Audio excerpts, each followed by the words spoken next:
Hello there, YouTube. Yes, this is me, Antonio, and today I just wanted to show you something very cool that I use very often when debugging something.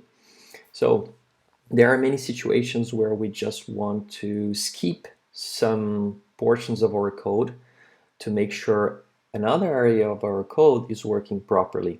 So it's very common to see people just commenting whatever portion of code that they want to get executed and then rerun the entire application. We know this thing works properly. It's very interesting. It's the normal way to go. But today I want to show you this thing with LLDB, which is thread jump by the number of lines you want to have jumped by the compiler, the debugger. What this thing does is whatever place you add this breakpoint, it will skip the amount of lines that you place in there, and then you can validate other areas of your code as the code runs. So for instance, what I have here is just a normal breakpoint with this command, which is debugger command, and then I have thread jump by 1, which means this line will get skipped, and whatever I have after will get executed right away. Right away, if we have this automatically continue after evaluation action checked.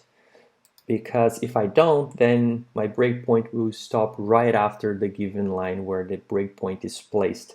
For instance, let's uncheck this, and once I tap here, we see that this line was skipped, and then the code right after gets executed right away.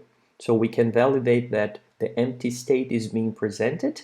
And if I check this thing here and go and run it again, we can see that the validation takes place, and we're not stopping at the given breakpoint.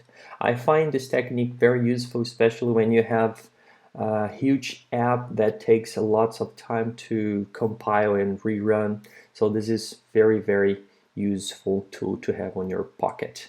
So that's it for today. I hope you have learned something cool, and I see you in the next one. Bye bye.